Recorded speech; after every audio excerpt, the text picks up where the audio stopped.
सलैया साहित्य संसार में आपका हार्दिक स्वागत है। आज मिर्ज़ापुर के शहर कस्बे चुनार के बारे में कुछ बातें करना चाहता हूँ, लेकिन वो चुनार नहीं जो हम और आप देखते हैं। हमारी या आपकी अनंगी आँखें चुनार का चित्रण करती हैं। उस चुनार को मैं आपके सामने नहीं दिखाना चाहता हूँ, बल्कि वह चुनार जो पांडे बेचन शर्मा उग्र देखते थे, अपने चश्मे से, अपनी नज़र से और अपने नज़रिए से।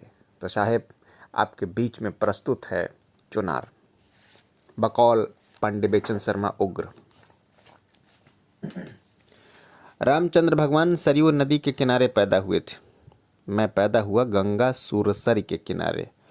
मुझे सरयू उतनी अच्छी नहीं लगती जितनी नरनाग विबुध बंदनी गंगा। रामचंद्र भगवान अयोध्या नगरी में पैदा हुए थे, जो पवित्र तीर्थ मानी जाती है। मैं चुनार में पैदा हुआ, जो काशी के कलेजे और गंगा तट पर होकर भी त्रिशंकु की साया में होने से तीर्थ नहीं है। इतना ही नहीं, तीर्थ का पुण्य हरण करने वाला भी है। फिर भी चुनार मुझे तीर्थ और अयोध्या और साकेत से अधिक प्रिय है। यह अपनी जन्मभूमि चुनार के बारे में पांडे बेचन शर्मा उग्र की राय है।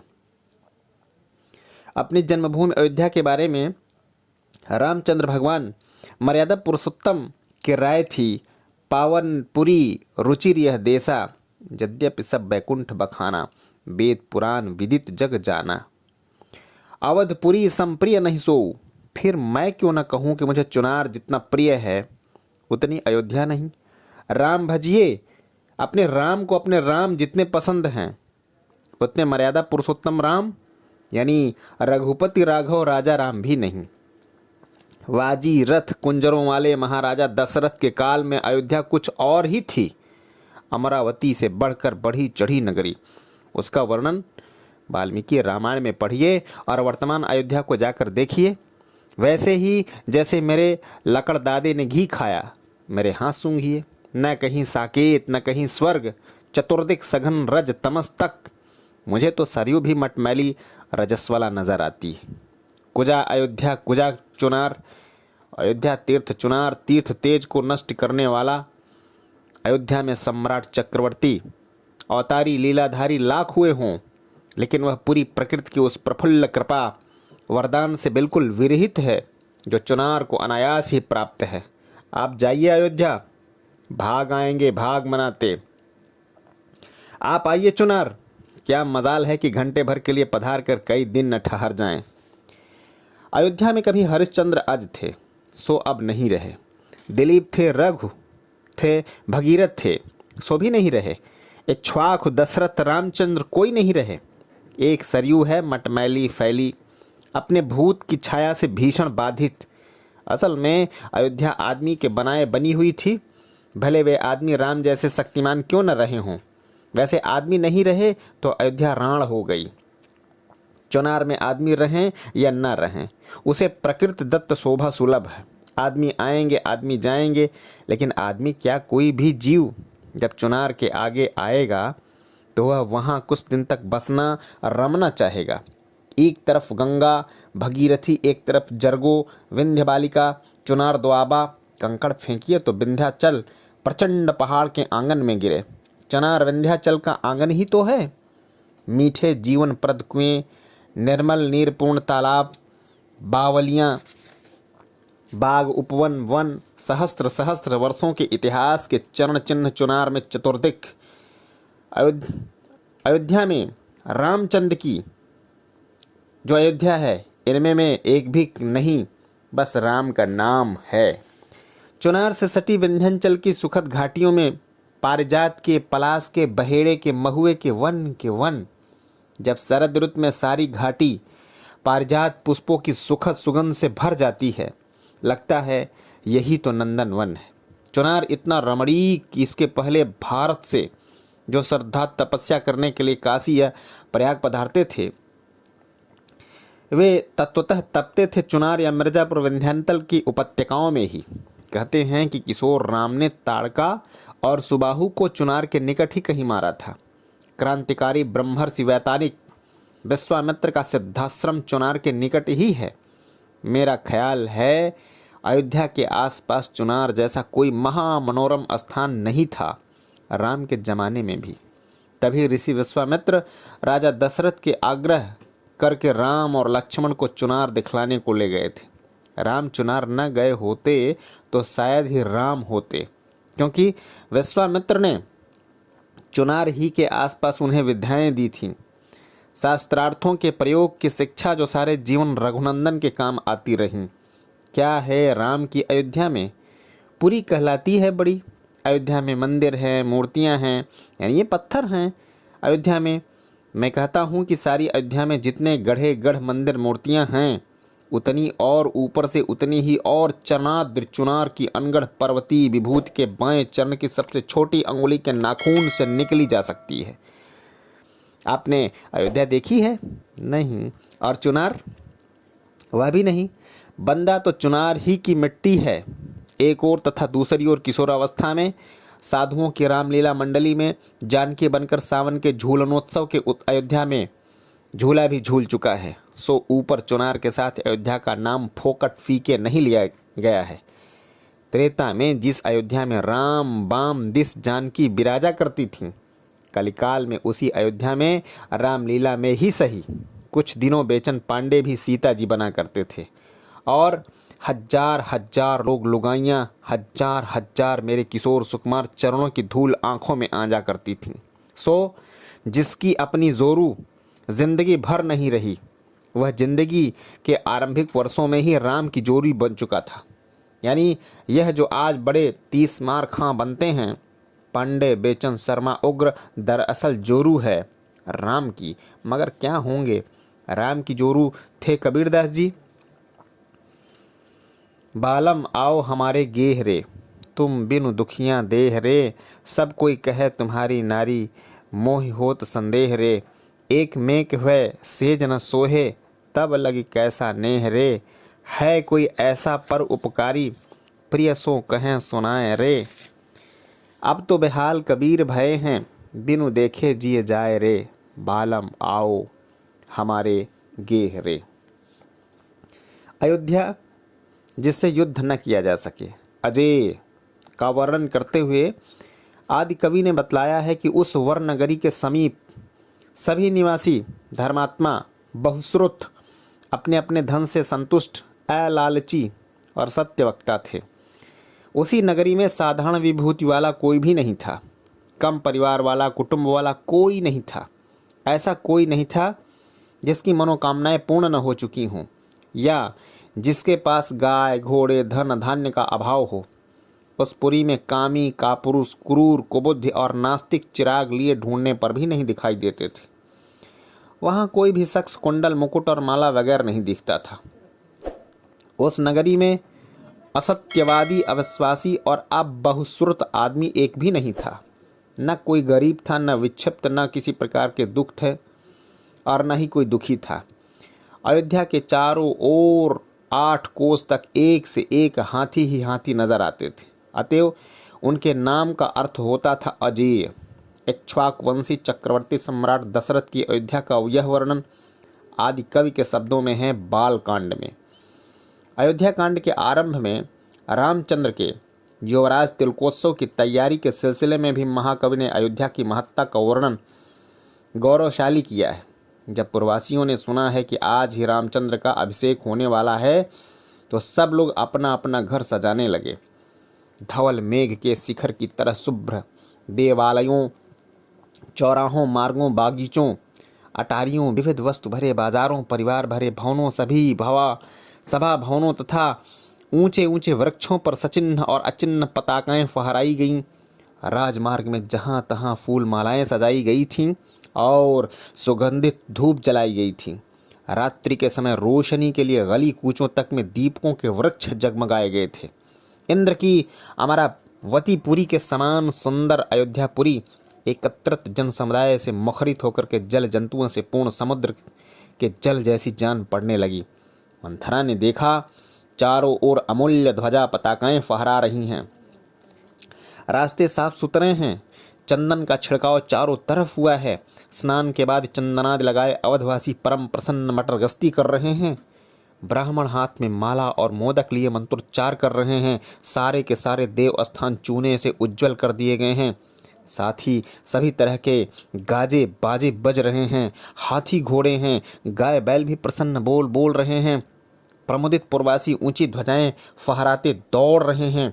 इतने बड़े उद्धरण का अभिप्राय यह है कि महाकवि ने पुरुष रचित जिस अयोध्या का वर्णन किया है वह वस्तुतः आज नहीं, त्रेता युग की है। फिर भी उसकी सफाई, रोशनी, छिड़काव, जनता को तरह तरह से सुख पहुंचाने का सक्रिय निश्चय आज के कलकत्ता, बम्बई ही नहीं, लंदन, न्यूयॉर्क के म्यूनिसिपल कॉरपोरेशनों के आगे आज भी प्रसन्न चुनौती जैसा है। अब मेरे चुनार का अहवाल सुनिए। त्रेता नहीं, द्वापर ही नहीं, चुनार की कहानी कलयुग की है। सन 1905 ईस्वी में चुनार मैंने कैसे पाया था, तब मैं महज 5 वर्ष का था। उसका वर्णन भी आज 55 वर्ष बाद कम मनोरंजक नहीं है। तब वह छोटी सी बस्ती 5-7 हजार प्राणियों की रही होगी। चुनार में चरण की आकृति की एक पहाड़ी है जिसका 3 भाग गंगा में है और चौथा धरती की तरफ। इस पहाड़ी के कारण चुनार का नाम चरणाद्रि भी संस्कृतज्ञों से सुना था। इसी पहाड़ पर एक परम प्राचीन दुर्ग है। उसका संबंध द्वापर युग के प्रसिद्ध सम्राट जरासंध से जोड़ा जाता है। किले में एक विकराल तहखाना है, बड़े विस्तार, अपार अंधकार वाला। कहते हैं जरासंध ने पराजित करने के बाद 16,000 राजाओं की रानियां छीन उन्हें चुनार दुर्ग के तहखाने में कैद कर रखा था। फिर कहते हैं कि उज्जैनी के सम्राट विक्रमादित्य ने अपने राजा भाई भर्तृहरि के लिए इस दुर्ग का पुनरुद्धार कराया था। किले में योगीराज भर्तृहरि की समाधि है। किले के बाहर दक्षिण तरफ पहाड़ी में गंगा तरंग कल सीकर शीतलानी के निकट एक गुहा है। कहते हैं कि राजर्षि भर्तृहरि उसी में तप स्वाध्याय निरत रहते थे। विश्वासी लोग आज भी भर्तृहरि की आत्मा का आवास चुनारगढ़ के आसपास मानते हैं। इस दुर्ग का इतिहास सर्वथा कौतूहल एवं रहस्यमय है। आल्हा उदल नाम के वीर बहादुर दोनों भाइयों का कभी इस किले पर कब्जा था। विदित बात है, वीर रस के विख्यात हिंदी काव्य आल्हा रामायण में इन्हीं भाइयों के शौर्य की गाथा है। इस किले के सम्राट हुमायूं, शेरशाह सूरी, वारेन हेस्टिंग्स, विद्रोही राजा चेत सिंह, पंजाब की महारानी जिंदा वाजिद अली शाह का भी संबंध रहा है। गत द्वितीय महायुद्ध के युद्धबंदियों को ब्रिटिश सरकार इसी किले में रखती थी। सन 42 के भारतीय महाजागरण के राष्ट्रीय कर्मी भी इसी किले में बंद रखे हुए थे। फिर स्वराज्य होने के बाद बंगाल के पुरुषार्थी चुनारगढ़ में बसाए गए थे। हिंदी के आदि उपन्यासकार बाबू देवकीनंदन खत्री के परम प्रसिद्ध उपन्यास चंद्रकांता और चंद्रकांता संतति एवं भूतनाथ में इस किले का ऐसा मनमोहक वर्णन है कि पढ़ने वाले के हाथ से उपन्यास छूटते नहीं। चुनार दुर्ग के बाहर पूर्व तरफ प्रायः 5 कोस पर एक आचार्य कूप है। कहते हैं कि श्री वल्लभ महाप्रभु जब भारत भ्रमण को सपरिवार निकले थे तब चुनार में उनके पुत्र विट्ठल महाराज का अवतार हुआ करता था। कहते हैं कि श्री वल्लभाचार्य ने नवजात शिशु उसी कूप को सौंप दिया था कि तब तक वहीं उसका लालन पालन करें जब तक प्रभु देश भ्रमण से लौट नहीं आते। कहते हैं कि प्रभु वल्लभाचार्य कई वर्ष बाद जब लौटे तब उस कूप ने उनका पूत उन्हें सही सलामत सौंप दिया, जो अब शिशु नहीं कई वर्ष का किशोर था। चुनार वल्लभ संप्रदायों के पुण्य तीर्थों में से एक है।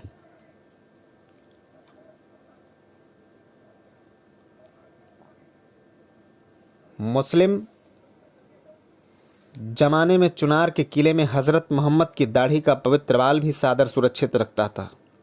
चुनार के दर्शनीय स्थानों में से एक दरगाह भी है, मशहूर मुस्लिम वली हजरत कासिम सुलेमानी की। मेरे छोटपन में दरगाह का मेला हर साल जोरदार होता था, जिसमें बिना भेदभाव मुसलमान, हिंदू, शरारती, देहाती सभी शामिल होते रहते थे।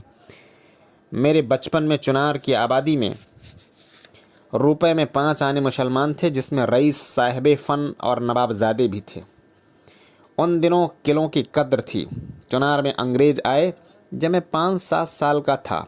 तब चुनार के किले में गोरा तोफखाना पलटन रहते थे। सत अंग्रेज सोल्जर्स और आते जाते रहते थे। चुनार के किले के पीछे एक पुरानी कब्रगाह है, जिनमें देखिए तो ब्रिटेन के अनेक स्थानों के प्राणी कब के दफनाए दम बखुद पड़े हैं। कब्रों पर उनके नाम पते पढ़कर ताज्जुब होता है कि नियति के विलास पर जो इंग्लैंड की मिट्टी को चुनार में दफनाने का विधान करती है। बहुत दिनों तक चुनार में रिटायर्ड गोरे सपरिवार रहा करते थे। लोअर लाइन्स नामक अपनी एक बस्ती उन्होंने कालों के कस्बे की पिछली सीमा पर बसा रखी थी। साथ ही गंगा तट के निकट बड़े बड़े पार्क बंगले बनवाकर उनमें अंग्रेज समर्थ अधिकारी या उनके गोरे संबंधी रहा करते थे। ये बंगले नंबरों से नामी थे, जैसे बंगला नंबर 1, बंगला नंबर 8, बंगला नंबर 20। सन 1905 ईस्वी में चुनार की 5-7 हजार की आबादी के सिरहाने 2-2 गिरजाघर थे। एक परेड ग्राउंड के कब्रगाह के पास जर्मन मिशनरियों का रोमन कैथोलिक चर्च और दूसरा प्रोटेस्टेंट चर्च के बीच में था। ईसाई या अंग्रेजों की संख्या शहर में चाहे जितनी रही हो, पर उनका प्रभाव कितना था उनकी सूचना ये चर्च देते थे। मेरे स्वर्गीय पिता जिस मंदिर में पूजन किया करते थे, उसके चबूतरे पर खड़े होकर के 5-7 की वय में मैंने गोरे सोल्जरों के तोफखाने की मार्च मज़े में देखी थी। किले से परेड ग्राउंड तक ये गोरे सिपाही मार्च करते हुए अक्सर तर जाया करते थे। मैदान में मिलिट्री बैंड वालों की परेड तो मुझे आज भी भूली नहीं है। कई प्रकार के बाजे वाले सभी गोरे ड्रम, ओह कितना बड़ा! इन बैंड वाले सिपाहियों के बीच में बाघंबर धारण किए, हाथ में गदा जैसी कोई वस्तु हिलाता चलता था एक नाटा गुट्ठल, सचमुच व्याघ्रमुख, कोई दैत्य देही गोरा। तब चुनार वालों को ये गोरे महाकाल के दामाद 10वें ग्रह जैसे लगते थे। अक्सर लोग इनकी छाया से भी दूर भागते थे। लोअर लाइन से गुजरने वाले गरीब ग्रामीणों या चुनारियों को ये रिटायर्ड या सिपाही गोरे कारण अकारण बेतों से बुरी तरह सिटोह दिया करते थे। औरतें तो लोअर लाइन्स में जाने की हिमाकत कर ही नहीं सकती थी। जरगो नदी पार से शहर को विविध वस्तु बेचने आने वाली अहिरिनों, कोरिनों, चमारिनों को अक्सर उन्मत्त गोरे दौड़ा लेते थे, रगड़ सगड़ देते थे। पशुरत रेप। सो क्रिश्चियनों के मोहल्ले से कोई भी देसी स्त्री गुजरने की हिम्मत नहीं करती थी। इस राह के बराबर दूर के रास्ते, देर के रास्ते से बाजार पहुंचती थी। उन दिनों नित्य ही सद्दोपुर मोहल्ले की बभन टोली गली से सोल्जर्स, एंग्लो इंडियन, गोरा काला पादरी और वह घोड़ी सवार मेम विधवा मिसेज विल्सन गुजरती थी। भयभीत कौतूहल से मोहल्ले के हम अधनंगे बच्चे साहब सलाम और मेम साहब सलाम किया करते थे। मेम साहब घोड़ी की एक तरफ बैठी रोज ही बाजार लेने स्वयं जाती थी। वह घोड़ी पर चढ़ी चढ़ी ही सारी चीज़ें खरीदती थी। मछली, मुर्गा, मांस, तीतर, बटेर, साग, सब्जी, ऋतु फलों का उन दिनों चुनार में ढेर ही ढेर लगा रहता था। तब घी रुपया सेर बिकता था, लेकिन घी खाने योग्य पैसे तब अपनी गिरह में थे ही नहीं। घी जब इतना सस्ता था तो अनाज भी तो भूसा भाव रहा होगा। अनाज, गुड़, खांड, चीनी सभी पानी के मोल थे, फिर भी अपने लिए दुर्लभ थे। सुरसरी तीर बिनु नीर दुख पाई हैं, सुरसर उतरे तो ही दारिद्र सताई हैं। तुलसी बाबा वाली बात हमारे सामने थी। दारिद्र में कष्ट होता है, यह जानने लायक तो मैं हो ही गया था, पर दारिद्र में अपमान भी कुछ है, मुझे मतलब पता नहीं था। चुनार की एक कथा तो मैं भूल ही गया। उन दिनों बंगाल या काशी से एक भद्र बंगाली ब्राह्मण परिवार 2-4 महीने रहकर स्वास्थ्य लाभ के लिए अक्सर चुनार आते थे।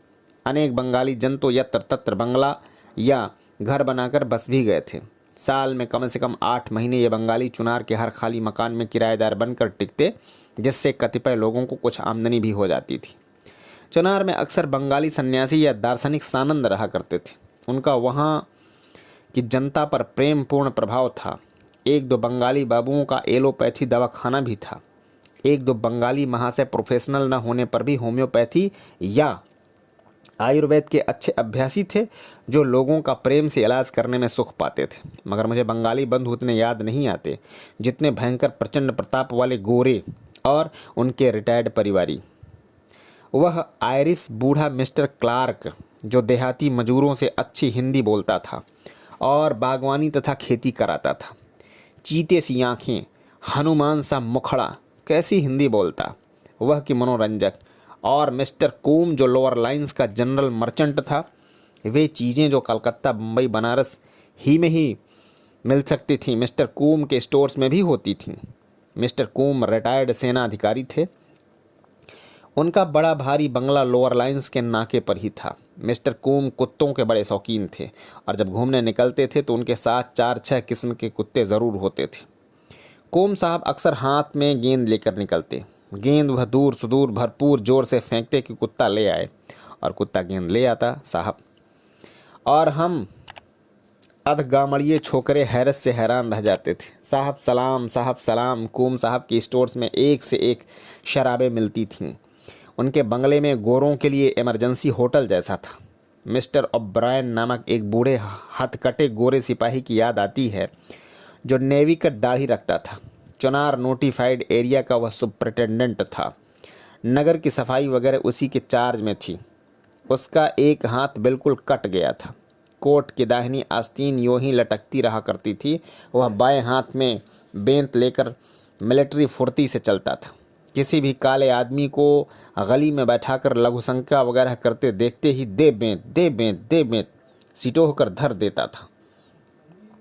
फिर रिपोर्ट, ऊपर से जुर्माने होते और फिर ऊपर से और बड़े जुर्माने होते।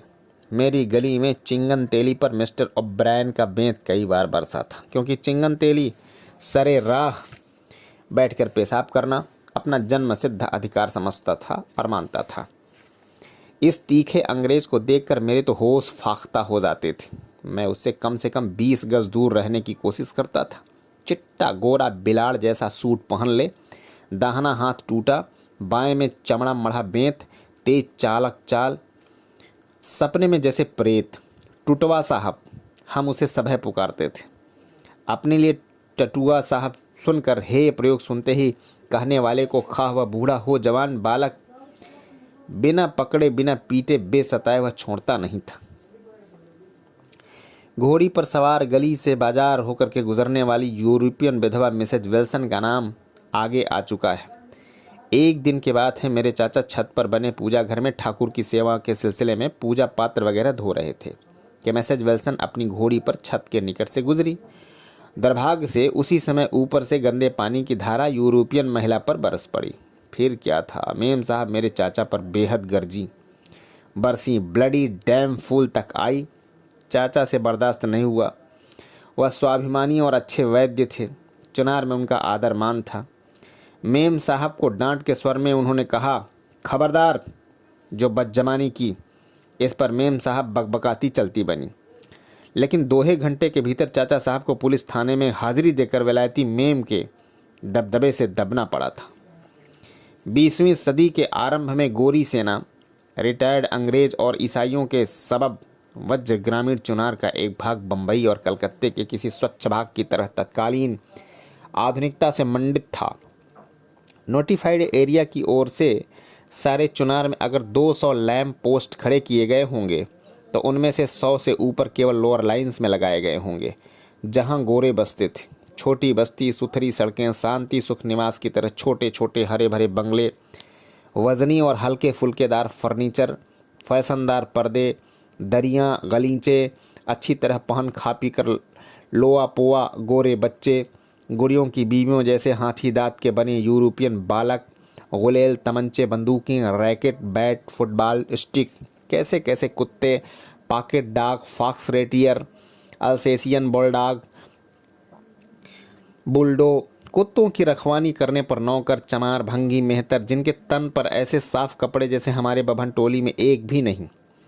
मेरी स्थिति तो कुछ पूछिए ही मत। सिवाय मैली मार्कीनी मुफ्त मिली धोती और एकमात्र कुर्ते के बंदे के सिर पर तो 2 पैसे वाली दुपलिया की मुहाल न थी, न ही चरणों में चमरौंधा ही। पर उक्त स्थिति शिकायतजनक आज मालूम पड़ सकती है। उन दिनों तो घनघोर अभाव में भी मैं दुखी था, ऐसी बात नहीं, बल्कि सुखी ही था। बचपन और यौवन शायद स्वयं में इतने भरपूर होते हैं कि उस आलम में अभाव भी भाव भरे भासते हैं। असल में अज्ञान में बड़ी गुंजाइश होती है। मेरा ज्ञान मेरे गले पड़ा।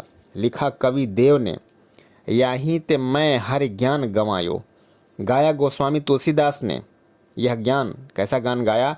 परिहरि हृदय कमल रघुनाथं, बाहर फिरत बिकल भयो धायो।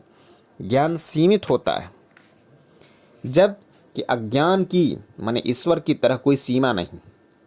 समझिए तो जीवन में जितना भी सुख है अज्ञान ही के सबब होता है। देखिए तो जगत में ज़्यादातर जीवधारी अज्ञानी ही होते हैं। फिर इस ज्ञान की कोई गारंटी नहीं कि कब अज्ञान न साबित हो जाए।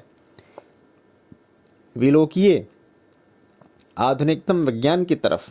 कल तक पृथ्वी ध्रुवों की ओर नारंगी जैसी चपटी मानी जाती थी, लेकिन अब पता चल रहा है कि विश्व गोलक का नक्शा कुछ और ही तौर का है।